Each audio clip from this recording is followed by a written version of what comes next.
There is no such thing as redemption, or I choose there for there to be no redemption in my life because it's a very Christian concept, and I have disavowed that.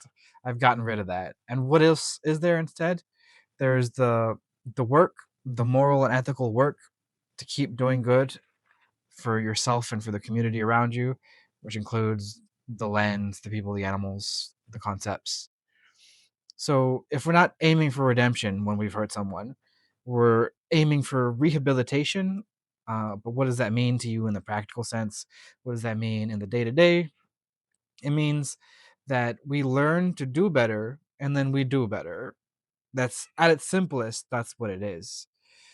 At its simplest, it's learning ethics and morals from people all across the world, learning those frameworks, and then practicing those frameworks. It is learning how to give care. It's learning what things are sacred to us in life, how to give autonomy to others, and how to move away from frameworks and mindsets that are coercive, hierarchical, or painful to people around us. And this is different than like punishment. Punishment is causing harm, more harm. Like you've caused harm and then more harm is done to you, and that's supposed to make things better, and that is not. That doesn't make things better. And we can see how it doesn't make things better just by looking around. It's pretty obvious. But it's different from shame too, because shame is just the punishment we self-inflict to ourselves. And this is a little more rehabilitative, transformative in the sense that when we've harmed someone, we do good and put more good out into the world. We learn to do good and we put out more good. So we're not stacking harm on top of harm. Harm is done, and then we learn how to do better afterwards. It's being shown the right way and then following that right way, the right way for us, of course. There is no universal right way. And this continued contribution looks like caring for yourself in a way that supports your local community being your household, your nearby neighbors, your people that you have hobbies with, your family members, all these micro communities. We want to continue doing good there and building up enough skills there so that way it sort of bleeds out into the wider community. And we're looking at the spheres of influence. When we're thinking about doing good after we've harmed somebody and we've resolved, it's I've done harm, now I've resolved myself to do good. We start with the nearest to us, which is here, ourself.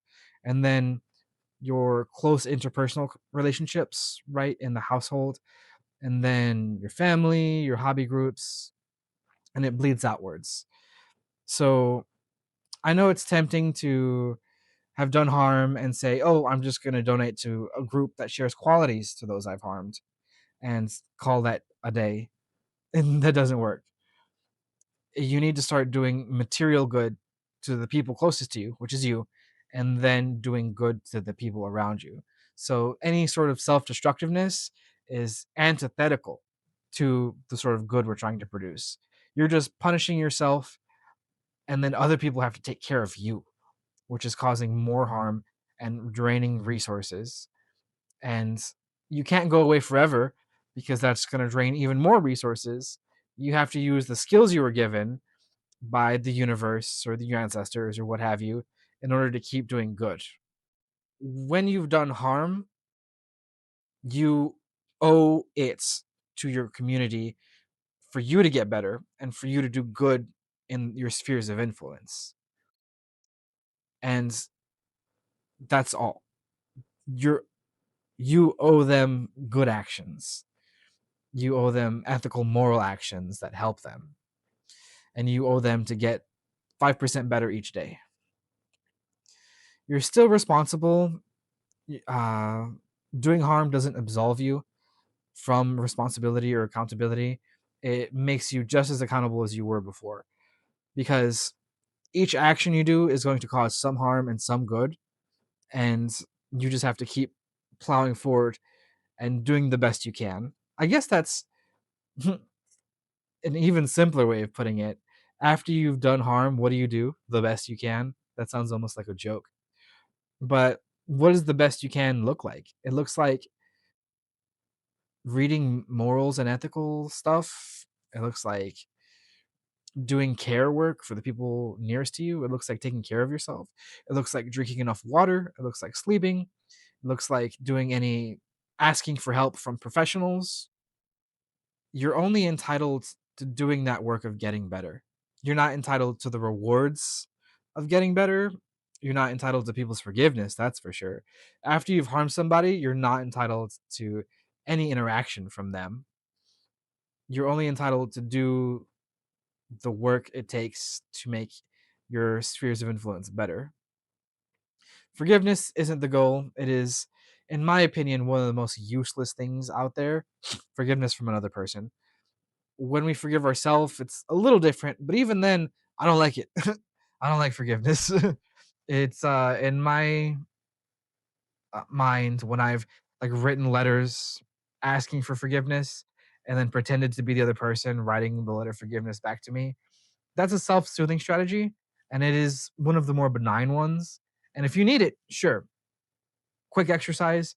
If you're seeking forgiveness, write a letter to that person, don't mail it to them, and then pretend you're them writing a letter back to you, accepting that forgiveness. And then you'll feel a little better. But what do you do with that feeling? What's the next step? The next step is most important to me. You give that care to yourself.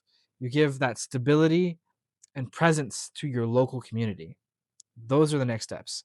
Forgiveness is not a goal, it is a means to an end of bettering the people around you and bettering yourself. And this continued work bleeds out to the local community. So when you better yourself, you eventually like bleed out into those larger spheres of influence. And that's what we want to aim to do. We don't want to say, "Hey, forgive me," and then another human says, "I forgive you." Maybe they're just trying to placate you because they feel pressured, and then you do nothing. You continue your life as it was. That's not growth. That's not character development. That's not community development or community maintenance. It's a big fat nothing burger. If you like what I've had to say, I'll be around in the next video.